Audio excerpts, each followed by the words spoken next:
Stories don't define you. How you tell them will. Hi, I'm Sarah Elkins, your host and Chief Storymaker at Elkins Consulting. In my work with coaching clients, I guide people to improve their communication using storytelling as the foundation of our work together. What I've realized over years of coaching and podcasting is that the majority of people don't realize the impact of the stories they share on their internal messages and on the people they're sharing them with. What really lights me up is guiding executives in uncovering the stories in their lives that are meaningful. The stories that, when shared with the right audience in the right way, connect, inspire, and motivate. Here's what a former client had to say about our work together. As a leader of leaders, I struggle with how and when to use my stories to emphasize the points my audience is looking for. It's a delicate balance between sounding like I'm bragging and delivering a message that needs to be heard. Sarah's approach to storytelling clears that obstacle so that you can deliver a clear and concise message using your stories to emphasize your points. It's truly amazing when it all comes together. Greg McDonough, Blackburn Capital Advisors, and president of the Entrepreneurs Organization of Washington, D.C. Visit elkinsconsulting.com to learn more about working with me.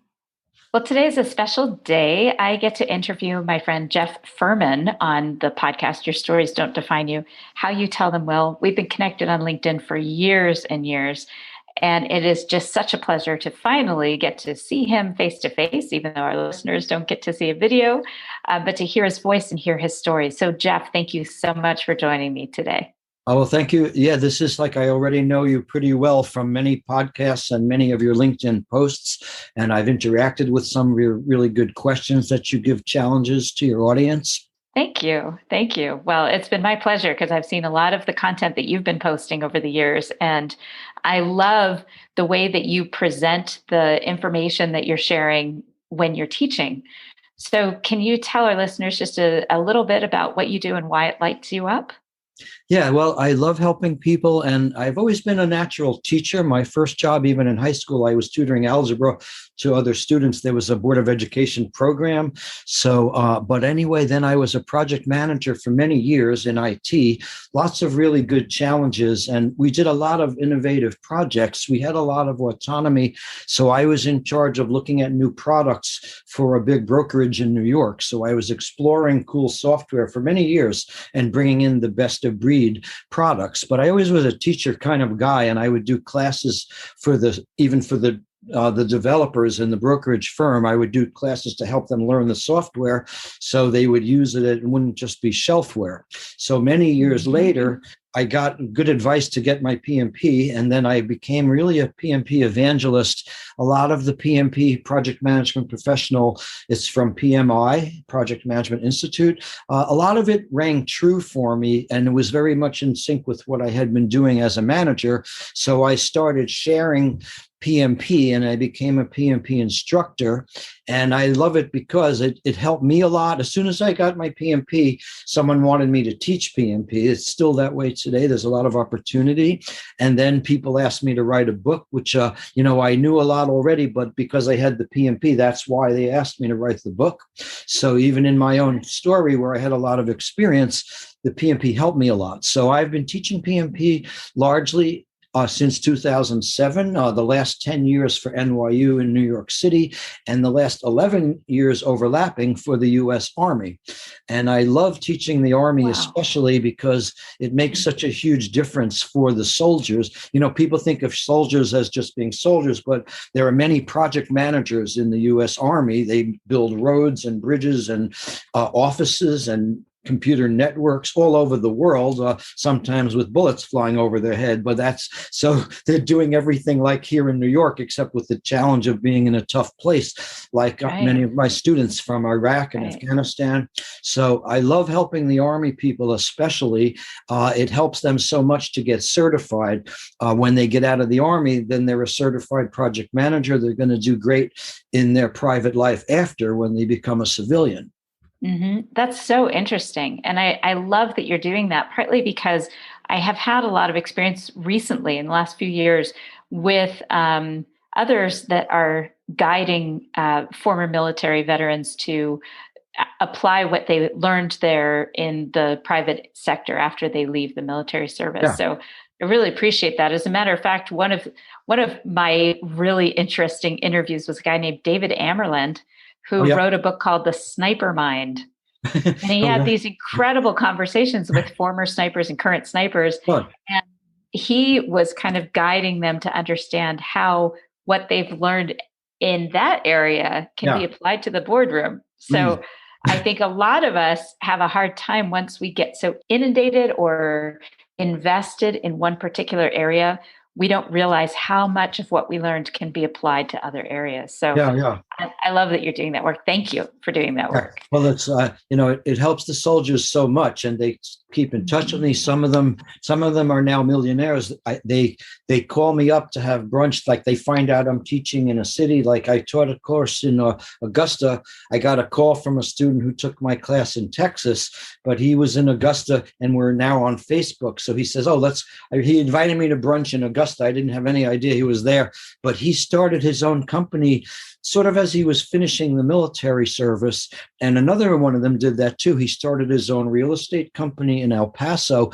In the Army tells you this is your last year usually. So some of these guys, they're very proactive to learn the PMP. And I didn't even know they were doing this, but they're developing their own business, and they hit the ground the minute they're out of the Army. They have a pretty much up and running business, which I didn't even know they were doing it. But these are two of my best students who've done great after I saw them. Many of them are still in the Army, and many. That's impact, Jeff.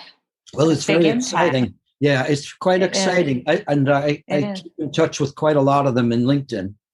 Mm-hmm.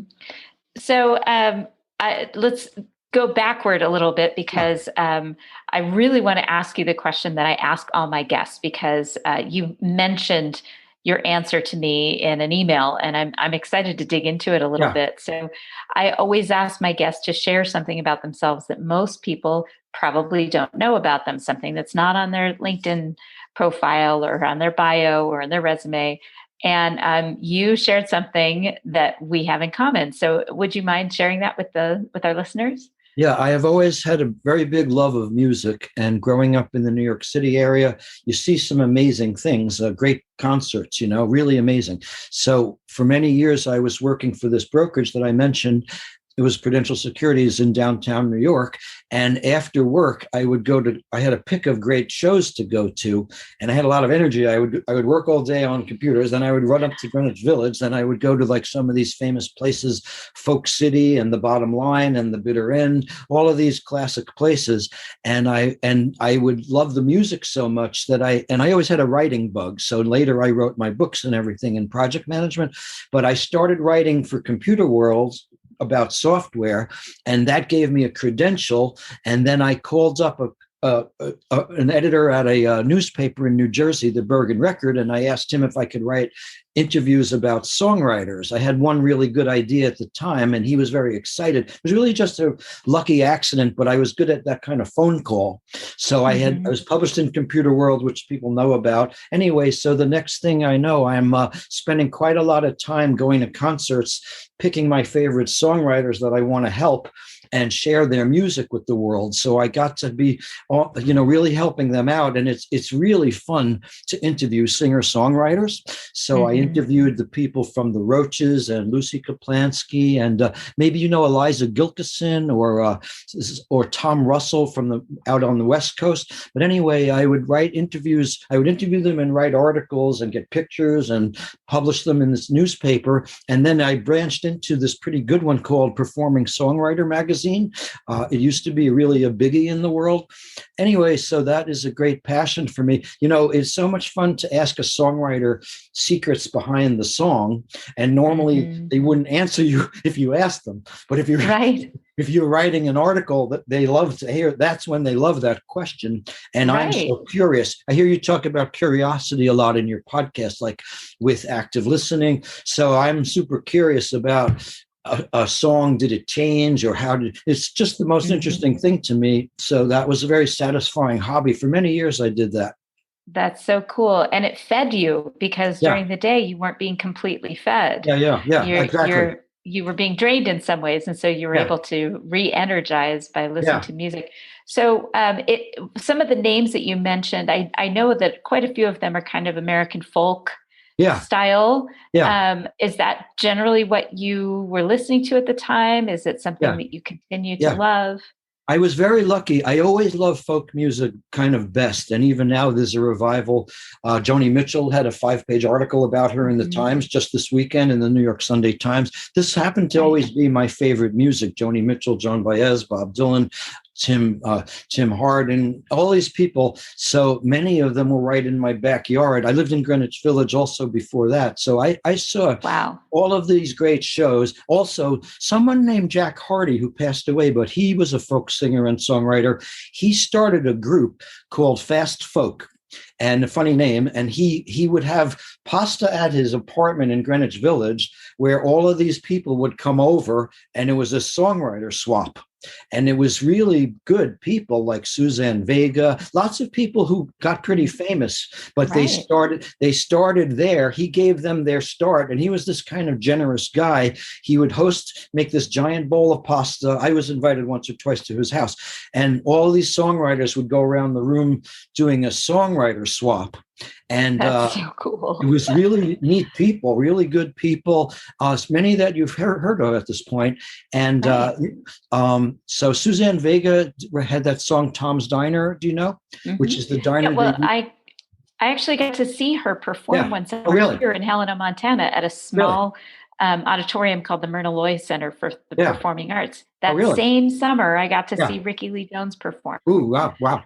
Yeah, I think Suzanne Vega's the song that most of our listeners would recognize would be the one about the girl that was abused, but I'm forgetting the name. Is that the Luca song? Yes, Luca? My name is Luca. Luca, yeah. And then she did a song called Tom's Diner, which became the diner that was used in Seinfeld. Did you know? It's still in New York. So you can go see Tom's Diner, and it's in the show. But they got the idea for the diner name from her song, Tom's Diner. That's so cool. That's so cool. So tell me, Jeff, was music a part of your growing up? Did you have it in your household? Were there musicians? You know, I was a little kid with a transistor radio listening to the British invasion. I remember I was like 5. I've got, the Dave Clark 5 and the Beatles and the Herman's Hermits and all of these fantastic people, especially the British invasion and rock and roll was so amazing, and the Rolling Stones. And then I always loved music so much. And then I lived on Staten Island, where I would hop into New York City just in a few minutes. The ferry is a 20-minute ferry right now into Manhattan, still there. So I always loved it a lot. And it was something I knew was so fantastic, such a great opportunity. That's so cool. Well, I was just thinking that I love that you mentioned the revival of American folk, because I've been listening to a bit of that. I'm not a big fan of bluegrass music or country music, the newer country western stuff. Yeah. But what I really do like is so many local singer-songwriters here in Montana. There's a guy named Tom Catmull that just does great music. Travis Yost. These are guys out of Missoula, Montana. John Floridas. These are all musicians that wander around Montana and play at house concerts, and they do. I love that we get to hear these things, because there was a time when you really didn't hear music like that, because everyone was so focused on radios and big names, and you just didn't hear about these musicians until they were big, and most of them never got that big. So I love this idea of the revival. And for our listeners, I will have a few links to some of the music that Jeff and I are talking about, some of the singer-songwriters. So if you go to the blog post at elkinsconsulting.com for this podcast, I'll make sure that we have a few names and links, so that if you're curious, you can check out some of these singer-songwriters and performances. So let's get to the meat of this. The whole reason I wanted to reach out to you was because we had exchanged a few comments on an article that somebody shared about the Holocaust, and it was particularly interesting to me. It was all based on the Bon Maman French jam, right? The jam or jelly that they have at Safeway. And I've always loved that because it's all fruit, and Yeah. there was something about it. I always just really liked that jam.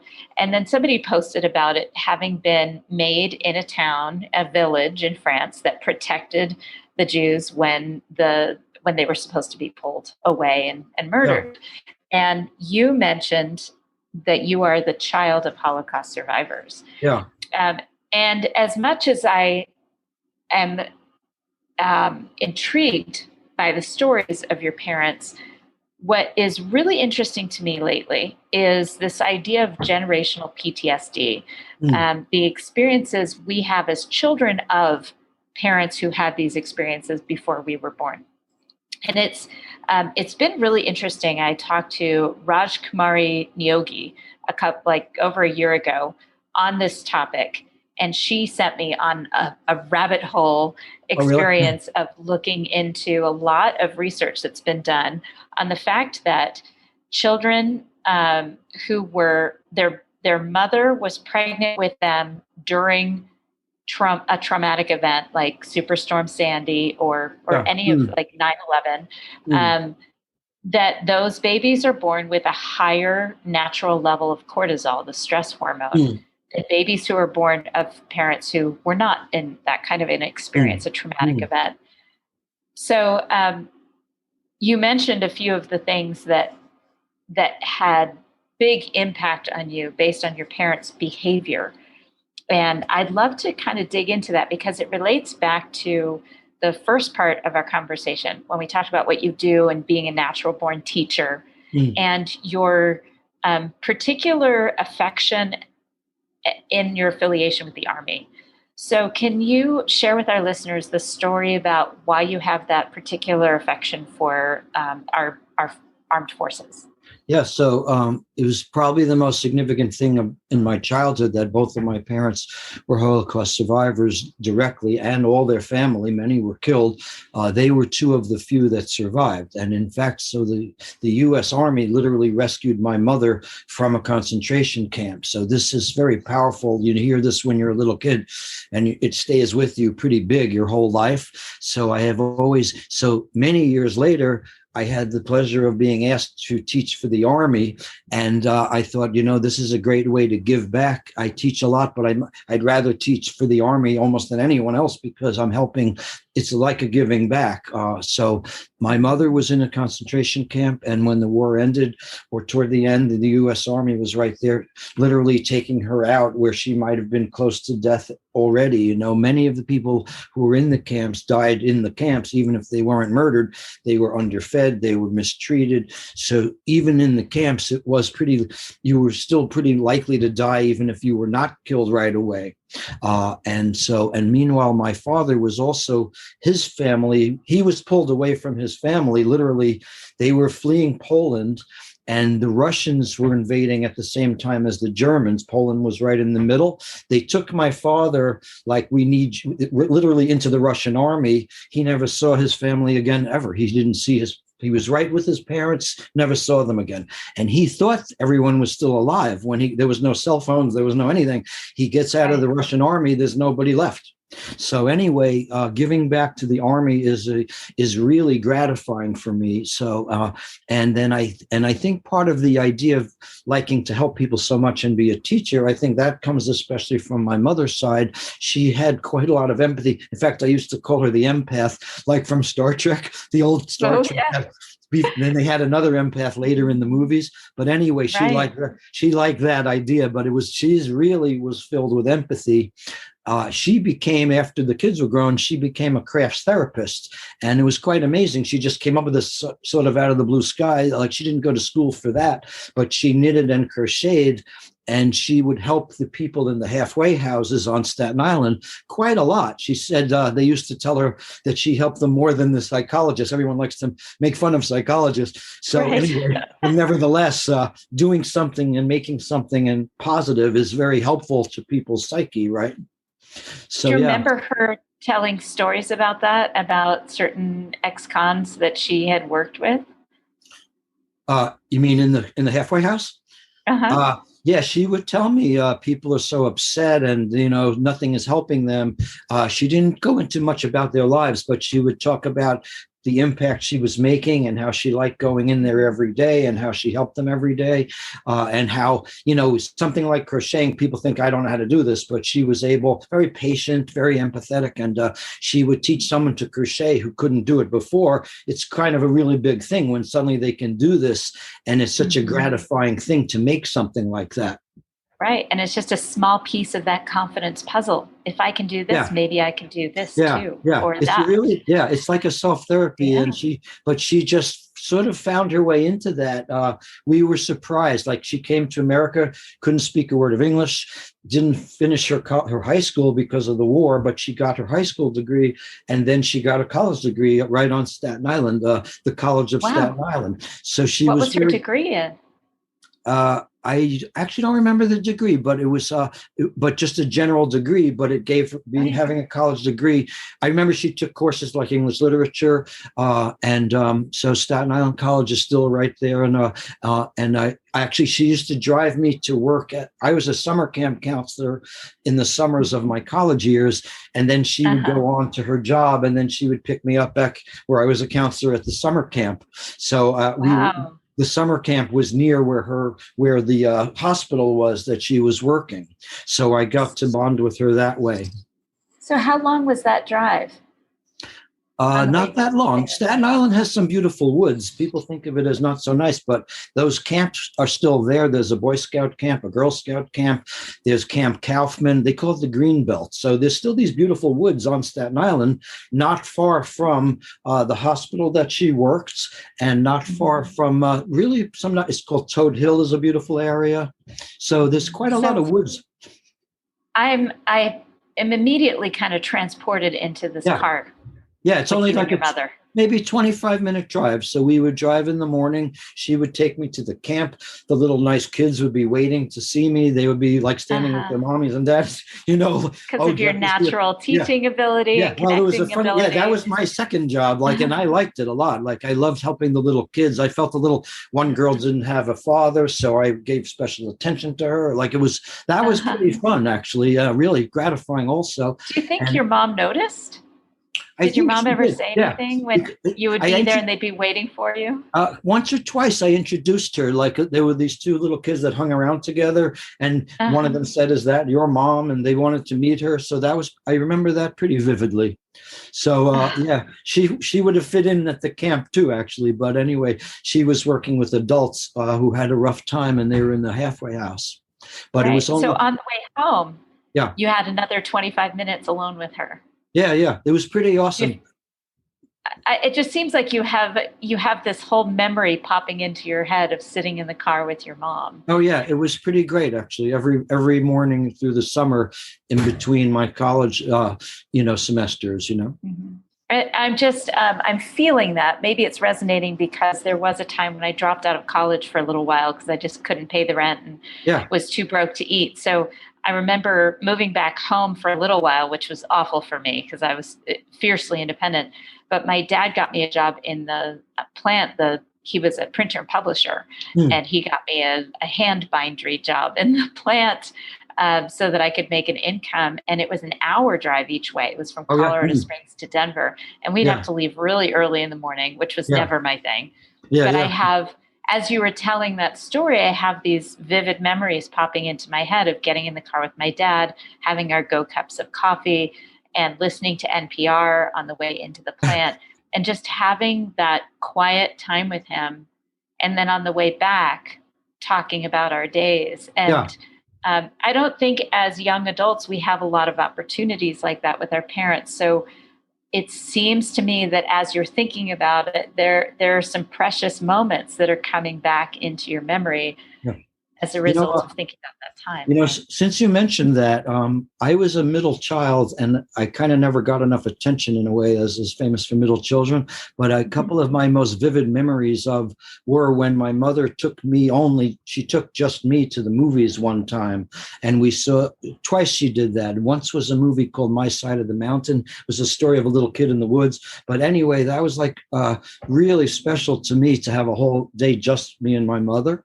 It was like a rare opportunity that I really appreciated, and it stuck with me as a long memory all these years. That's so awesome. And as a mom, that's especially meaningful to me because Yeah. I think, well, I did that with my boys. It makes me Yeah. wonder what they will take Mhm. from that. Yeah. And I remember only once do I remember this. Maybe my mom did it more than once, but I remember her coming to my school one time in elementary school. I must have been in third grade or something. And I have a younger sister who's 5 years younger than I am, and Yeah. my older brother. So I'm the middle child as Yeah. Oh, well. really? Oh, that's And funny. as you were saying that about your mom taking you to the movies, I remember this one time when my mom came to my school and just took me out to lunch. And she Mm. said, I just missed my Sarah. Oh. And I That's have, pretty good. and that was so many years ago. And then she brought me back to school, and I finished my day and took the bus back home with my brother.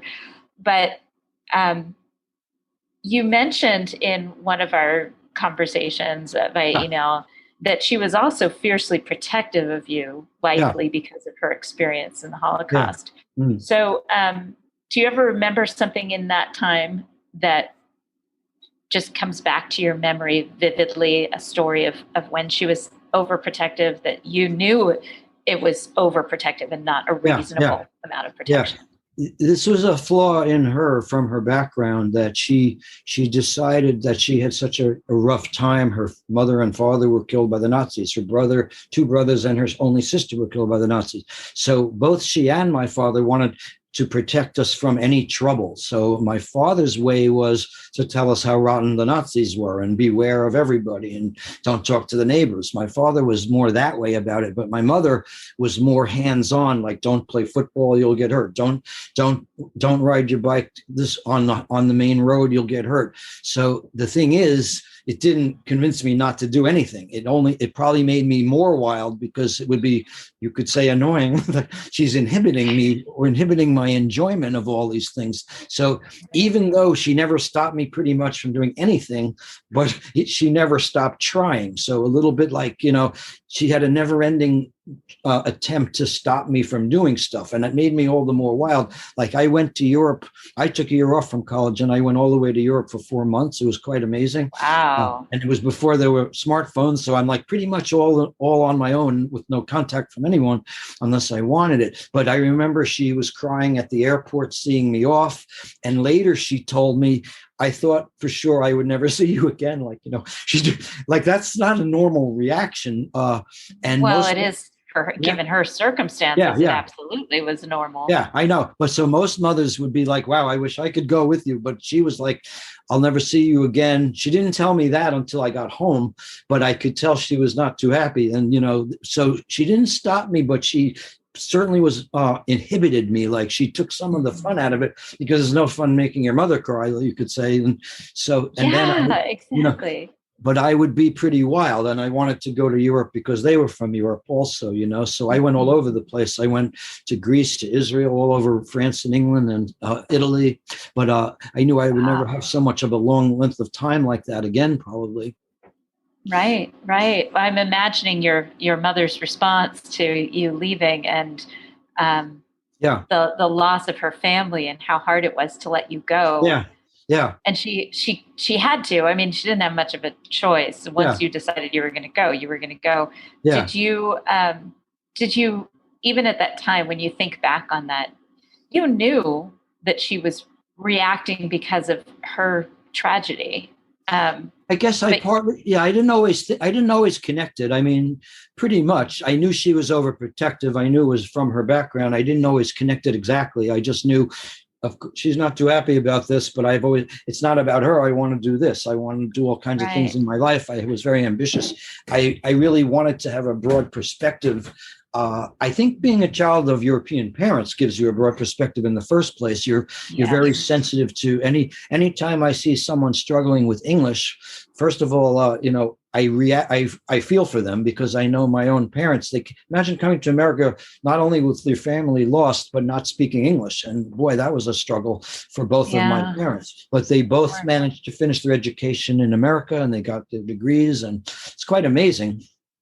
It is. I keep coming back to this whole idea that we have to look back, because we don't know at the time what's going on. We have to be able to look back and see why our parents or anyone in our lives behaved the way they did, so that we can retell the story a little differently.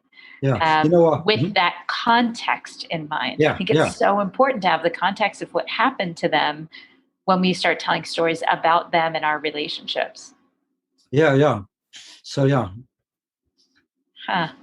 And That's so really whenever, interesting. so I'm always very quick to, if I see someone struggling, I have quite a lot of empathy for, you could say, the little guy, but it's usually like if I'm at NYU, I feel for the people that don't speak good English, but they have to keep up, and I'm more going to help them than anyone else. And I was thinking about our interview today.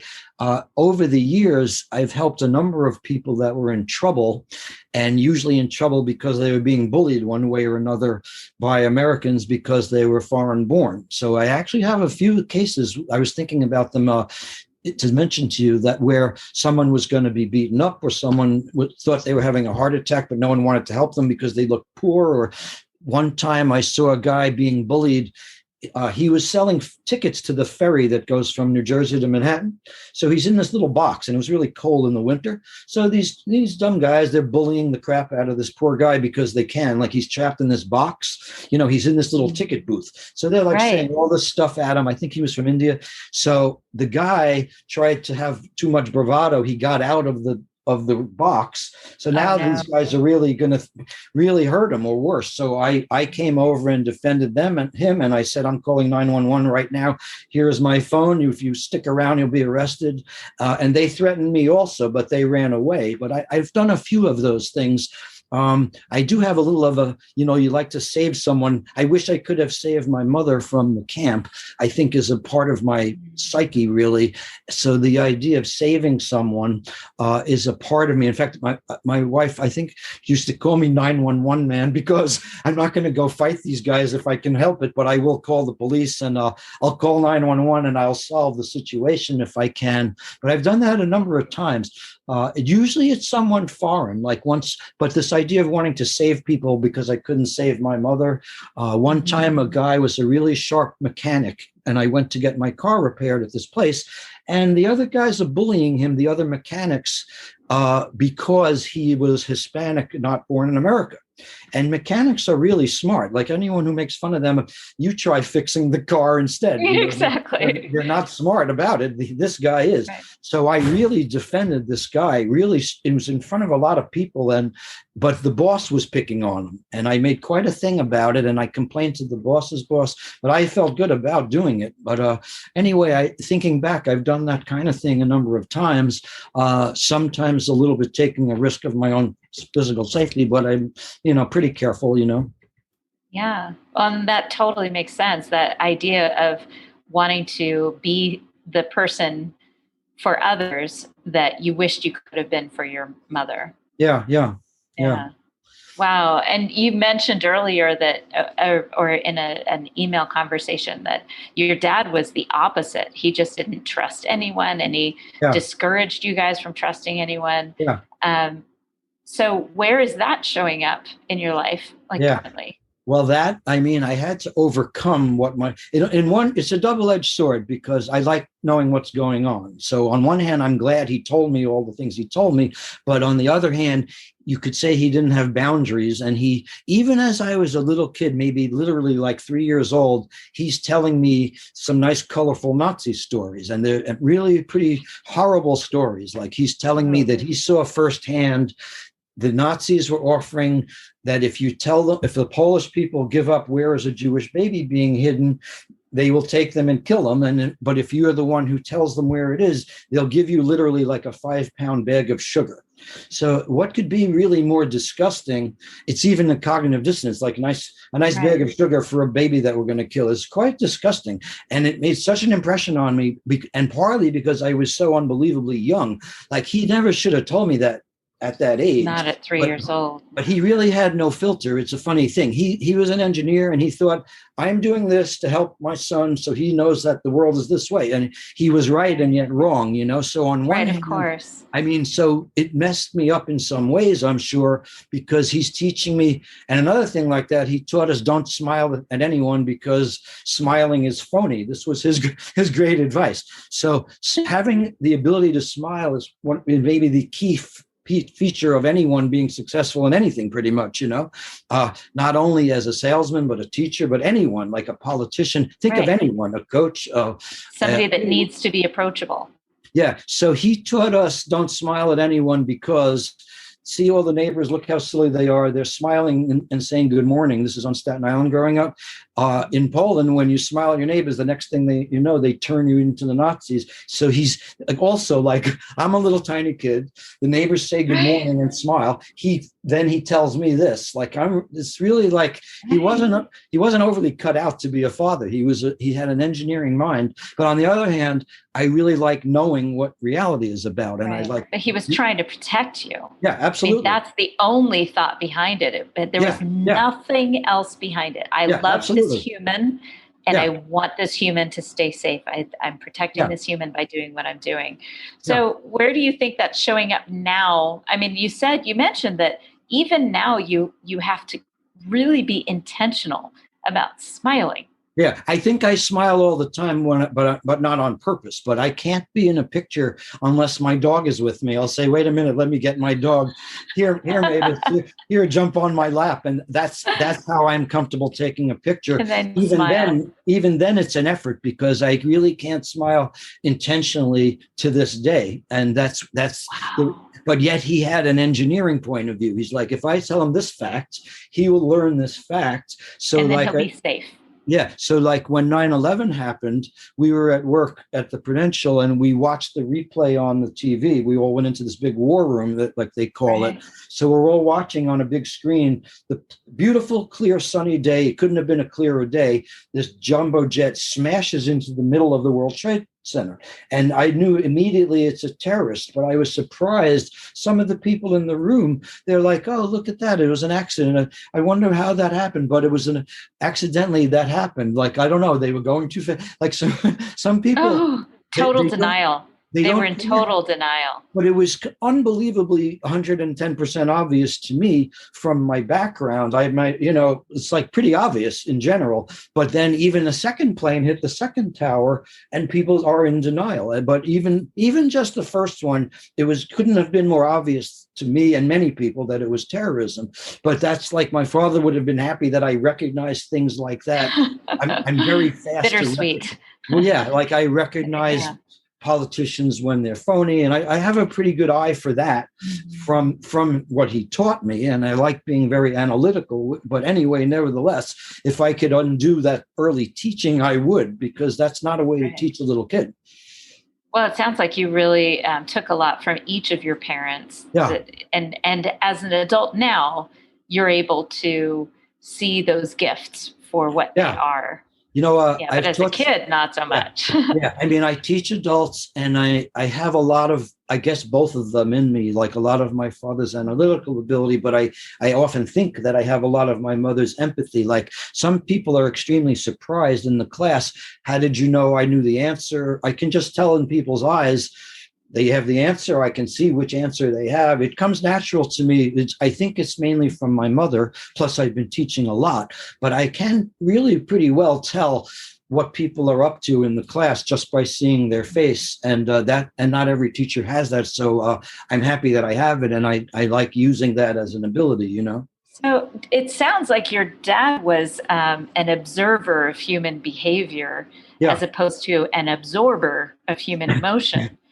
So it seems like you are actually exhibiting a strong, an extraordinary combination of both of those. Yeah, I have noticed that about myself for a long time, I think. I always used to think of it, pretty much like that. But even more I get older, the more I see it, I think you're right. Yeah, because many times somebody who can experience empathy doesn't necessarily observe on that level without absorbing the emotion that's coming out. And it sounds to me like when you described being able to know that a person has an answer and a right or wrong answer without them ever saying anything, that sounds to me like like I said, an extraordinary combination of both of Yeah, those. yeah, it is a bit of a superpower. Like I've been told it a million times as a teacher. Like my students, my students like me. They got Mavis a dog bed. My students, they like to get me little things because they like, once in a while we share pictures like Friday Photos Day and stuff like that. But anyway, yeah, I also I have very good memory, so I'll remember. It partly helps that I remember each student what they've said in the past, so I have all that, and then I see their face. But And again, yeah. I mean, and again, you're talking about aspects of your father's personality there. Yeah. That you're absolutely compelled to remember these details about people. Yeah. And not necessarily in the cynical way your father was. Yeah. So it's fascinating. I'm just like, my brain is just flying through these ideas right now about where these are coming from. That's pretty amazing. Well, in other words, yeah, it's a good skill to have to be a really good teacher and to write good books. So I luckily am born with it partly, but I also cultivated it and developed it, and it does come from his ability also. But yes, so the more a teacher does those things, the better. And so another related thing from my father, he also taught us, try to never ever make a mistake. And this is another double-edged sword, because who wants to go around pretty afraid of making mistakes? But on the other hand, it makes you really good and, prepare really well and super careful to be accurate. But I would say he overdid that as well, but like, right. But he used here's another fun, horrific anecdote from my father that he told me as a little kid. He said there was one more firsthand case that he knew about Polish Jewish people hiding in their house from the Nazis, very much like you could think of the Anne Frank picture, like Anne Frank is in her little house hiding for years. So there was this family that he knew. They were hiding, probably 5 people in a house. And the one kid, very little kid, how long can a little kid stay still? So the little kid was playing with the ball and he threw it. The ball went out the window. Someone saw it, reported them to the Nazis, and the next thing you know, they're all carried away. So he's telling me this story. It's not just a story, and he's trying to give me the lesson: be super careful, never make a mistake, even a little. Don't throw a ball out the window. Yeah. But it's like throwing a ball, make sure it doesn't go out the window. I know, yeah, or you'll get killed by the Nazis, and thanks a lot.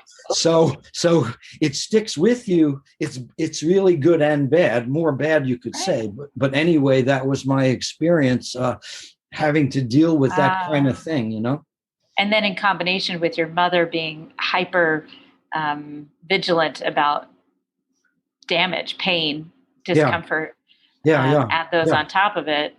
Wow. It's kind of amazing it turned out okay, Jeff. Well, thank you. By the way, you said something really interesting about, you said a baby that's, while the mother's pregnant during like Hurricane Sandy, it affects the baby in utero, right? So it absolutely does. I recently heard something like that even the DNA can change. Did you ever hear that? I met a woman. I was walking my dog. Maybe you know more about it. You could tell more. So we meet this woman. Typically, Mavis gets love bombed everywhere we go. Everyone wants to meet her. So we met this woman, and she's telling me she's a PhD in that exact field, like studying. People think your genes are your genes, but she said actually your genes can change from any circumstances, and even when you're already born, even after you're born, your genetics can still change. And I was very surprised to hear that, but that's what she studies. That's her specialty. For our listeners, if you're curious about this, you may want to look up the episode that I had with Rajkumari Neogi. She's amazing human and brain science geek, just like my friend Melissa Hughes. Well, not just like, but they are both neuroscience geeks. But what she talked about was epigenetics, which is what you're talking about, where for our listeners, look it up, epigenetics. There are certain genes that are hardwired into us, and all our epigenetic genes are like that next layer up from there. And they're hardwired into us, but they have a switch on them that can be turned on or off. So there, as I said, there are hardwired genetics, like I'm going to be a brunette with brown eyes, and this is going to be my skin tone. I can't change the genes around that after I'm born. But there are certain genes that are kind of latent or not activated, that there's a switch basically. And unfortunately, we don't always know what turns on or off those genetic predispositions. But it is a fascinating study. And what they're finding is that even grandchildren of Holocaust victims that never knew their grandparents, grandchildren of Native Americans that were abused and had tragedies around them that never met those grandparents, they actively demonstrate symptoms of PTSD. And it's just fascinating. So for you, this direct recognition is you are who you are because of your experiences with your parents. Genetics play a role in it, but it's you directly experience their trauma because they told you about it. But do you have any kids or nieces or nephews that? Yeah. Well, I have a lot of nieces and nephews. My wife and I don't have children, but I guess I see some of it in one of my nieces more than others. You can tell. I actually can tell sometimes someone is a Holocaust child of child of a Holocaust survivor. Right. I had a girlfriend for a couple of years that I actually guessed this about her, and she was pretty surprised. A funny thing, we were at this beautiful beach, Fire Island. Have you ever been? It's off the coast of Long Island. Fantastic beach, little deer running around. Lovely. But very beautiful beach. I think it's the nicest beaches in the whole New York City area. But anyway, we were on an early date, and the waves were really big this one day, beautiful big waves. And she wants to go in, but she doesn't exactly go in. She says, I'm going to go in, but then she stands in the water, doesn't go in. It just made me, I could somehow pick up this fear that she had, even though she was a very brave person. She had a great career, very smart. So she's brave, but scared. I guess I am that way too. We all are a little bit like that. But I could, right. I said, was your mother or father by any chance in the Holocaust? She says, that's pretty good. How did you guess that? And I just picked it up. And furthermore, that's partly what I was drawn to about her in the first place, I guess, is that we had this commonality. But anyway, shared history. Yeah, but she didn't tell me, and I hadn't met the parents. It just was I could just pick up this sort of funny hesitation, like beautiful sunny day. Why aren't you going in the water? Anyway, and you just knew. Yeah, but she did. You recognized it. Yeah. She did swim. Yeah, she swam a lot, and she was pretty bold about swimming. So we went to Hawaii. But anyway, that day I could figure that out just sort of intuitively, which I think is a quality my mother has. My mother was more able to guess things than my father. Well, let's go back, though. Yeah. Let's combine those two things. Okay. As much as you could sense and empathize with her emotion, the fear, you could feel her fear. Yeah. I would really urge you to consider that your observation of her behavior was also part of how you knew, which comes from your dad. Yeah, it was like, how did I know? Was it intuitive or was it analytical? I'll never know exactly. A combination. Yeah. I would be willing to bet that it's a combination of the two, and because of how you're raised. And as a middle child, I think we do have more of a tendency to observe our parents and their interesting dynamics between them. Yeah. So I know a lot of middle children like you, like me, like a few of my other friends who are far more aware of the dynamics in the relationships of their parents than their siblings were. Yeah. I think that's true too. My brothers will say they won't remember something, so they'll ask me, and I'll say, "Oh yeah, I remember all this stuff about my father, like from very young." Like I think you're right about that. By the way, thinking that we were going to talk today, you got me thinking more about stories than ever. Like I don't think of myself as a raconteur, but I actually use story a lot in my teaching. I wonder if you've ever taught teachers how to use story, because that's a concept. The more you use stories, like I teach from this is this book that I teach from. I'm not holding up my own book as a plug. I'm holding up this gigantic book. It's 800 pages. Oh, so it's huge. You have to know all of this. exam. Yeah. So for our listeners, they can't see us. He's holding up a giant book called The PMP Exam, and it looks like it's a study guide. Yeah, it's a really good book by someone named Andy Crow. But and literally it's 823 pages. So if you teach just 823 pages, it's going to be pretty boring and hard to get people engaged and learning. But the nice thing about NYU is they give us lots of free training. So some of the NYU training is about using stories in your classes. They teach us all kinds of good stuff for free. They gave us Zoom classes when the pandemic started. So I got maybe 6 or 7 free Zoom classes, because I was actually going into the city like a nut, risking getting sick early in the pandemic, because suddenly have to teach by Zoom, and I'm like, oh crap, I better get really good at it. So I went in. Yes. But anyway, so one of the skills they teach us at NYU in particular is using stories. I don't have to tell you, but the more you use stories, it's good as it. Many teachers don't do it though, or they tell stories about their own, like, I like the Jets, or, meaningless stories, which is just sort of fun as an icebreaker. But the more you can craft really good stories, it makes you a better teacher. People learn from the story, and Absolutely. it also. And then you give space for them to share their stories, which also reinforces their learning, as you know. But anyway, stories and teaching, not everyone connects the two. Well, absolutely. And I have had conversations with teachers. A lot of my workshops and keynotes, there are teachers that attend. But I haven't specifically looked into that as another area of teaching another topic or specific audience. So I will consider that. Thank you. Well, I could tell you would be great at it. It could even be a book, because a lot of teachers neglect that piece. I think a lot of people neglect that piece, and everyone teaches in one way or another just by modeling the behavior and simply through their words. I think that's definitely something to consider. Jeff, I would like to come back and kind of go full circle back to your love of music and your stories around the folk singers. And hear one more little bit about this, because I think it'll bring us full circle before we hit end on the recording. Well, when you think about the music and you think about the American folk music and any particular songwriters that really resonated with you, do you ever associate those songs and those particular people and their life experiences with what you've gone through and what your parents went through? It's funny. I was just thinking of you for today. So I was remembering, when people hear the Holocaust, they think of the Nazi Holocaust, but there has been more than one, right? And so some countries are jealous. Why does everyone talk about the Jewish Holocaust? What about the Armenian genocide? And what about the Native American genocide?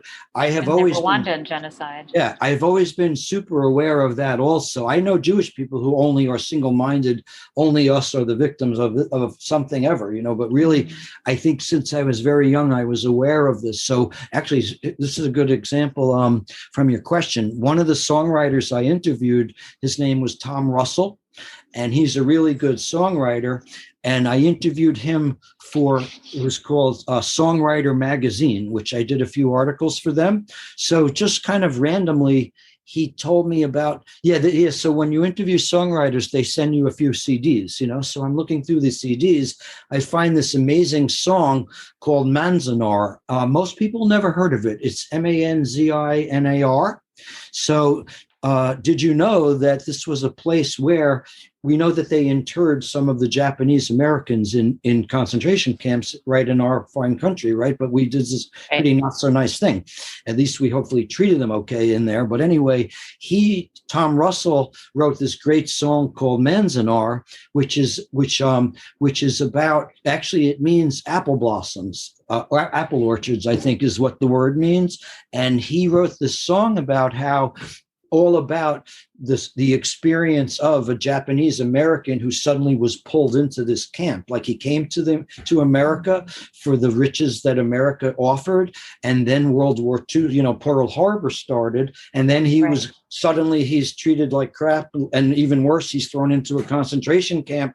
Not as bad as the German ones, but not so great either. Imagine totally uprooting your life and your family. But anyway, that was an interesting blend, because I focused on that song. I could have asked him about any of his songs, but I picked that one to talk about. And that was quite a great conversation. And we talked about the German Holocaust also, because since we're talking about Holocaust, let's talk, I actually said to him, did you ever write a song about the German Holocaust? Which he hadn't at the time, but it's a beautiful song called Manzanar, and you could Google it. I actually found it today. If you Google Manzanar and Tom Russell, you'll find several other artists have also covered that song. Huh. Well, I will definitely look that up. And just for our listeners, I will put I'll see if I can embed the YouTube of Manzanar in the blog post associated with the podcast, so people can listen to it as they're reading through some of the notes. And Jeff, if our listeners are interested in following up with you, with learning more about PMP or about your stories and your books, what's the best way for them to do that? And before I have you rattle them off, for our listeners that are not next to a piece of paper and a pen or an ability to type something in, I will also have these links and all this information in the blog post at elkinsconsulting.com. So Jeff, where do we find you? Yeah, thank you so much. So very simple. I have a website called jeff-furman.com. On the website, you'll see I offer private PMP classes. I do coaching. I do tutoring. I primarily teach now for the U.S. Army. I love doing it, and it's a 10-day very intensive class for the Army, but I do private classes also. And I wrote 2 books. One was called the Project Management Answer Book, and I had a first and second edition. And it's a popular book. A lot of people have read it from different countries. They click like on Facebook from all over the world. And then I recently, the PMP test recently changed. So I wrote a little quick workbook, and that's on Amazon Kindle. It's just it's really like a book of lists, but it's like there's a lot of vocabulary to learn to pass the test. And I put together this pretty cool thing. It's like an education psychology thing. I teach a method sometimes as an activity, learning in pairs. So there are a lot of words that you have to learn, but if you can associate them in pairs, it helps you really drill down and really learn them. So that's my newest book that's on Kindle, and that's called Boost Your PMP Score, Learn the Keywords in Sets. Very cool. Very cool. And yes, natural teacher. I'm so glad that I finally had the opportunity to visit with you after all these years of being connected on LinkedIn. Thank you so much for taking this time. Thank you too, Sarah. It's been really great. And I'll see you soon on the internet. Absolutely. Okay, thank you. Are you ready to start your story portfolio so you have the right story ready to share when the opportunity presents itself? When you're ready to get started, my book, Your Stories Don't Define You, How You Tell Them Will, is available in all the regular places, and the audiobook version is available on Google Play and on my website, elkinsconsulting.com. As a special bonus for listeners, the audiobook includes 2 songs recorded by my band, Spare Change, in my living room in Montana. Also on my website is a free podcast interview checklist. It's available to download to make sure you make the most out of your next podcast interview. If you enjoyed this podcast, please feel free to rate the podcast and leave a review, and let me know that you've done it so I can thank you properly. Thank you.